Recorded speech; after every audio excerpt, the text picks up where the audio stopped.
foi meu professor durante um ano e meio.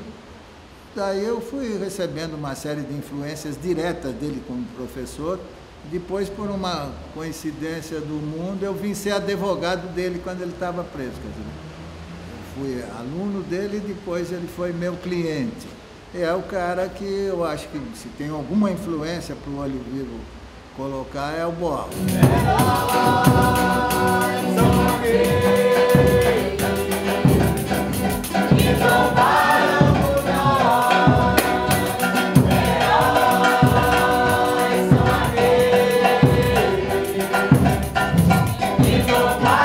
Sou formado em jornalismo e direito, né? E terminado esses dois cursos, que eu terminei, um em 57 e outro em 58, eu comecei a advogar, abri o escritório na Praça da Sé, por interferência de um amigo meu, que é o Lauro César Muniz, que é um autor de teatro, de novelas aí. Falou, pô, você escreve bem e tal, por que você não escreve para teatro? Teatro tem muito pouca gente que escreve. Na época isso era 65. Tem um nome que é Idibal Almeida Piveta, é meu nome real, Idibal Almeida Piveta, como advogado. E como eles proibiam todas as minhas peças, porque eu era advogado dos considerados subversivos ou comunistas, eu mandava uma peça para censura que existia, hoje não existe mais, felizmente. Eles já liam lá, quem é o autor? Idibal Almeida Piveta, está proibido, nem liam. Daí eu mudei de nome, peguei um pseudônimo César Vieira e mandei os textos e passaram. Os textos passaram durante 2 anos. Daí eles descobriram, vieram e proibiram tudo. Mas durante 2 anos a gente... Então eu fiquei com esses 2 nomes. Tem muito cara que é cliente meu que não sabe que eu escrevo para teatro e muito cara de teatro que não sabe que eu sou advogado.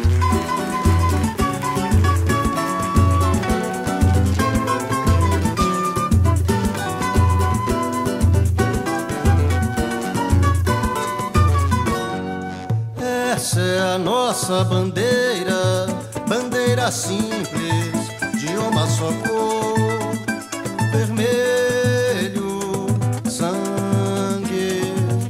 Essa é a nossa bandeira, bandeira simples, de uma só cor, vermelho, sangue.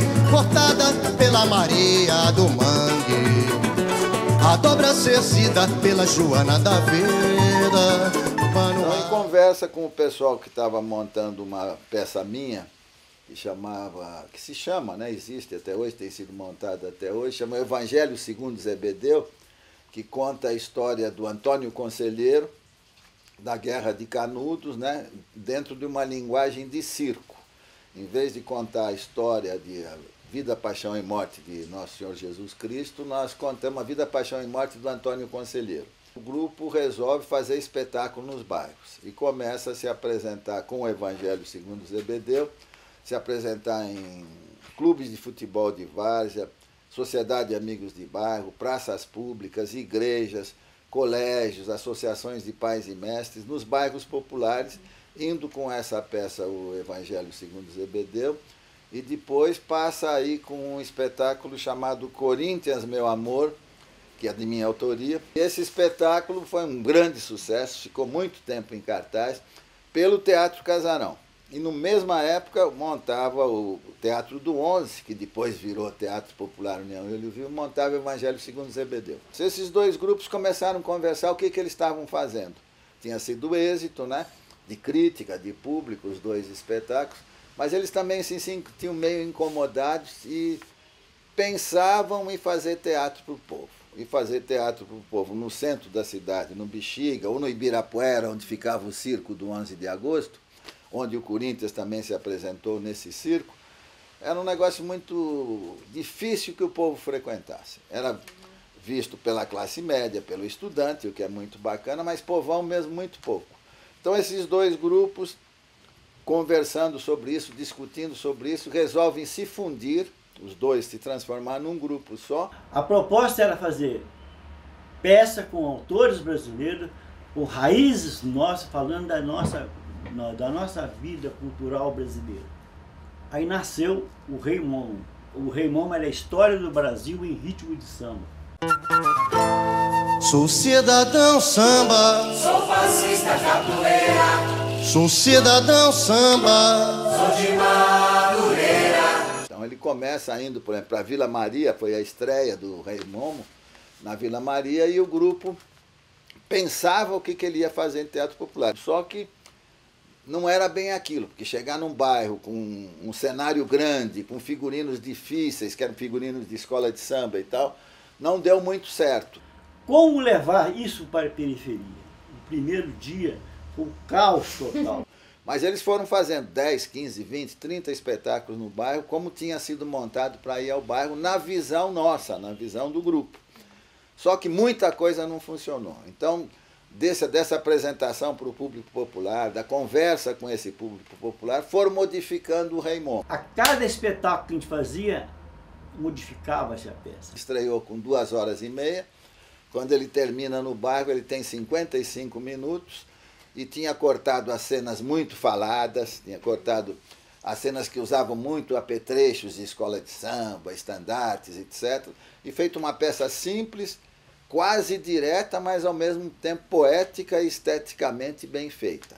Não põe a mão, Não põe a mão. sou cidadão samba, sou fascista capoeira, sou cidadão samba, sou de Madureira. Uma visão já de coisa popular, baseando-se no quê? No circo, baseando-se no quê? No futebol e no samba. São os três pedestais onde se apoiava esse grupo e que se apoiou e que até hoje quem quiser fazer teatro popular não pode esquecer do samba, não pode esquecer do futebol e muito menos esquecer do circo. Pra mostrar que meu pedaço eu conquistei Cecília.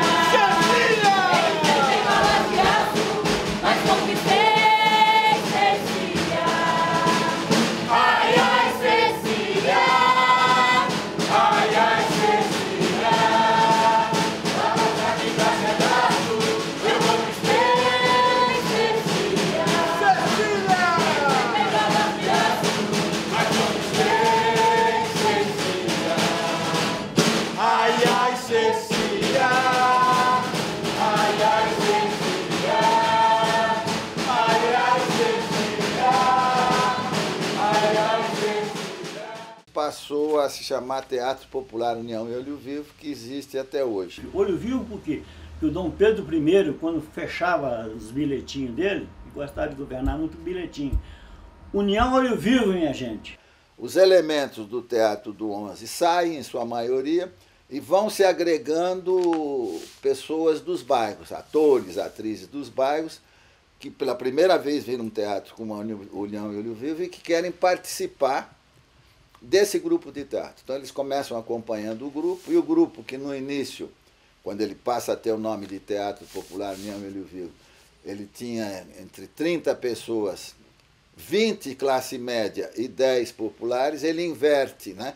Hoje, por exemplo, ele tem 25 pessoas, ele tem 6 classe média e 19 pessoas populares, entre os quais muitos negros, né?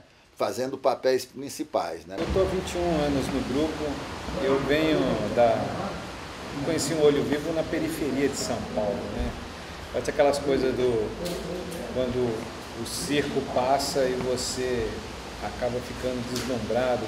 Quer dizer, os nossos atores e atrizes vieram dos bairros, são elementos populares, e o público é dos bairros, está lá, nós vamos fazer o espetáculo perto da casa dele, ele vem assistir. E geralmente sábados e domingos, porque você não vai querer que um cara de bairro chegue em casa às 7h30, 8 horas, cansadíssimo, com fome, e que com a concorrência do futebol, da televisão, e vá ainda assistir teatro. Ele não vai. Então você tem que ir fazer o teatro lá pertinho, bacana, perto da casa dele.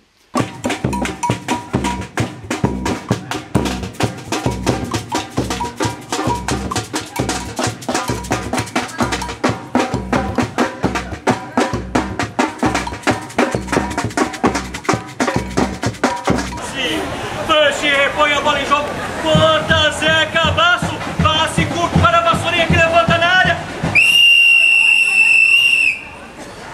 E o juiz marca impedimento.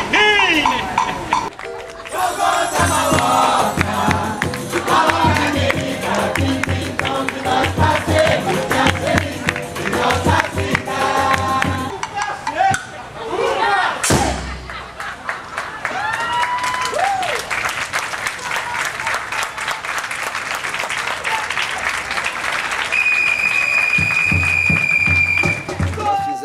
10 espetáculos agora no começo do ano em Guarulhos, que é uma prefeitura, uma cidade que é a segunda cidade em habitantes do estado de São Paulo, depois da capital é Guarulhos, né? Nós tínhamos feito espetáculo há muitos anos atrás, fomos fazer agora de novo. E fizemos numa igreja. Esse espetáculo foi na igreja, outro foi em praça, outro foi em clube, outro foi na rua, ou no próprio Teatro Nelson Rodrigues, lá de Guarulhos. Mas esse foi numa igreja, tinha umas 400 pessoas assistindo o espetáculo. No final, a gente faz um debate com o público sobre o espetáculo, sobre o bairro e tal. Então, nesse dia, a gente pergunta sempre, quantas pessoas aqui viram teatro? Tinham 300 pessoas. 4 levantaram a mão. Em 300, 4 tinham visto teatro. Uma tinha visto no SESI, aqui na Avenida Paulista, quando a firma dele pegou um ônibus e trouxe. Uma. As outras 3, em 300, 400, tinha visto o Olho Vivo há 20 anos atrás, quando o Olho Vivo passou lá. Quer dizer, então, daí o que é mais engraçado, digno de registro, que uma das meninas, que era público, né, que tinha visto, cantou uma das músicas do Bumba Meu Queixada que ela tinha assistido há 20 anos atrás. Quer dizer, infelizmente é uma realidade, né? Quer dizer, nunca mais viram teatro, viram uma vez e viram a segunda vez. Provavelmente não vão ver mais na vida. Quer dizer, então o Estado, que tem a obrigação de cuidar do transporte, da saúde, da educação, teria a obrigação de apoiar também a cultura, né? Tá faltando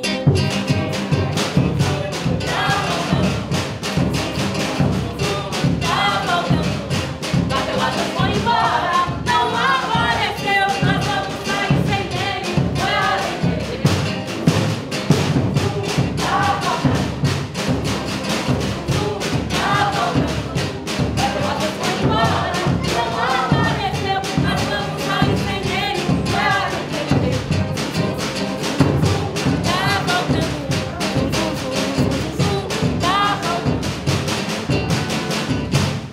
Se apresentou por umas 4.000 vezes, por um público de 3,5 milhões, 4 milhões de pessoas, né?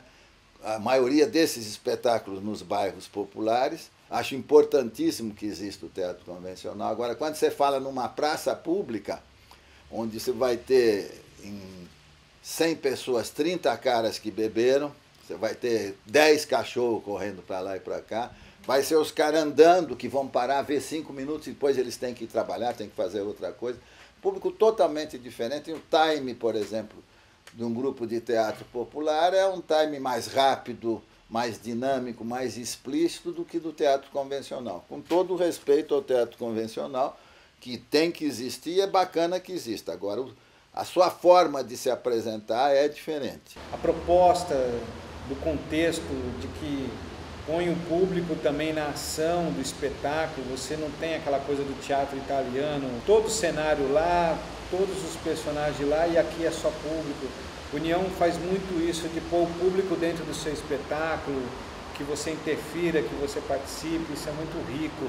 Para isso tem dentro do processo do União e Olho Vivo, as brincadeiras de rodas, as jogadas, né? A gente tem, e quando você vai para o norte, nordeste, que é bastante rico, né? Você pega lá o pessoal do Maracatu, você pega o pessoal de Folia de Rei, quando eles estão se apresentando, eles têm um processo tão aberto que a qualquer momento que há uma interferência, fica fácil de se encaixar no espetáculo, né?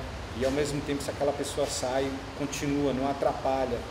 Então, quando a gente faz esses exercícios, essas atividades, o ator fica muito solto, ele não tem aquela marcação direitinho. A arte popular é usada pelo povo. Você vai numa feira, você tem um espetáculo teatral. Você vai ver o camelô, tem um espetáculo teatral em torno dele, ele usa tudo. Põe a cobra no chão, a cobra levanta, mexe e tal. Aquilo é uma aula. Quantas vezes a gente foi discutir lá na Praça da Sé, ver os camelôs? Ninguém ia chegar assistindo o camelô em ação, o ator popular em ação.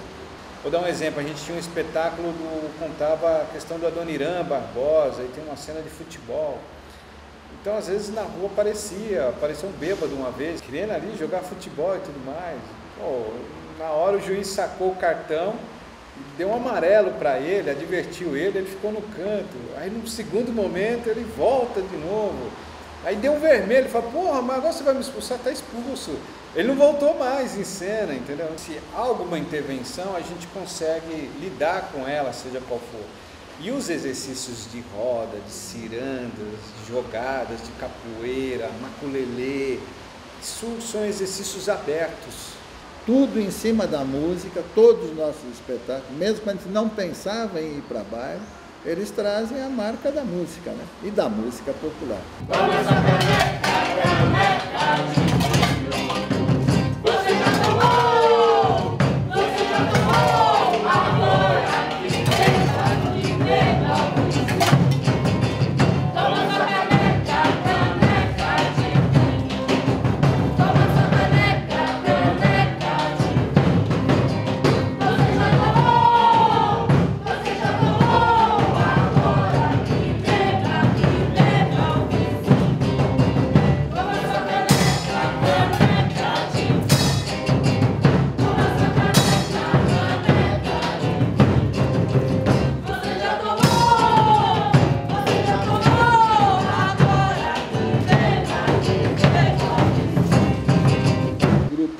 Escolhe um tema, quando ele termina o espetáculo, o grupo todo se reúne e apresenta sugestões. Por exemplo, esta peça, ela disputou, entre aspas, com uma biografia do Friedenreich, o primeiro jogador negro importante nesse país, que trouxe o negro para o futebol. E uma série de discussões, a gente chegou à conclusão que o espetáculo seria A Cobra Vai Fumar, sobre a Força Expedicionária Brasileira. Então há todo um trabalho de pesquisa imenso sobre isso aqui. Leva 2 anos essa montagem, leva 2 anos. Nós temos um show musical que supre a nossa ida aos bairros enquanto estamos fazendo esse tipo de coisa. É que aqui o trabalho é realmente coletivo, assim. Eu já fiz parte de alguns grupos, acompanhei o processo por minha pesquisa, onde o colaborativo é um rótulo e não uma prática. E aqui o colaborativo é uma prática realmente, a gente decide tudo junto, a gente faz tudo junto, a gente conversa, todo mundo fala o que pensa, a gente faz rodadas de conversas onde a gente se expressa, discute. O grupo trabalha todo sábado e domingo, porque o pessoal tem que subsistir, tem que ter outro trabalho, e geralmente 1 ou 2 noites por mês. Eu sou funcionário público na Assembleia Legislativa de São Paulo. Dentro do grupo, muitas pessoas têm esse emprego também fora a cultura. Um é advogado, o outro é professor, o outro trabalha como operário. Enfim, o grupo sempre teve isso internamente, e a arte mais por finais de semanas. A gente tem uma coisa que permite que o grupo sobreviva. O que é isso? É uma coisa que a gente chama de tática Robin Hood. Como o grupo tem uma boa aceitação, é razoavelmente conhecido e faz espetáculos, no meu entender, de muita gente, né? Do Antônio Cândido, por exemplo, do Boal, espetáculo esteticamente bem feito, o grupo é conhecido pela classe média. Então ele recebe muitos convites para fazer espetáculo em cidades do interior, Jundiaí, Campinas, Ribeirão Preto, Mococa, Sorocaba e tal, e também para fazer em colégios aqui em São Paulo. Então ele faz e cobra bem caro, cobra o preço de um espetáculo classe média, nem mais nem menos, nós não somos melhores nem piores, nós fazemos o nosso trabalho. E cobra, por exemplo, um espetáculo em Ribeirão Preto. Então nós vamos fazer um espetáculo sábado e domingo em Ribeirão Preto para a classe média, no Teatro Municipal de Ribeirão Preto. O que a gente cobra? R$6.000 mais o hotel, mais o transporte e mais a alimentação. Com esses R$6.000, a gente faz 6 espetáculos no bairro popular em São Paulo sem cobrar absolutamente nada.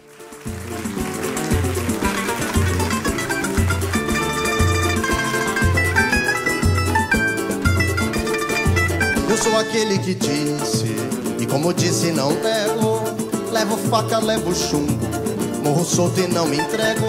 Diz minha mãe que eu nasci num dia de quarta-feira, quando foram me dar banho, foi visto pela parteira, que eu trazia na cintura marca de gatocheira, que eu trazia na cintura marca de gatocheira. Eu sou aquele que disse, e como disse não nego, levo faca, levo chumbo, morro solto e não me entrego. Diz minha mãe que eu nasci num dia de quarta-feira. Quando foram me dar banho, foi visto pela parteira que eu trazia na cintura marca de gato cheira. Que eu trazia na cintura marca de gato cheira.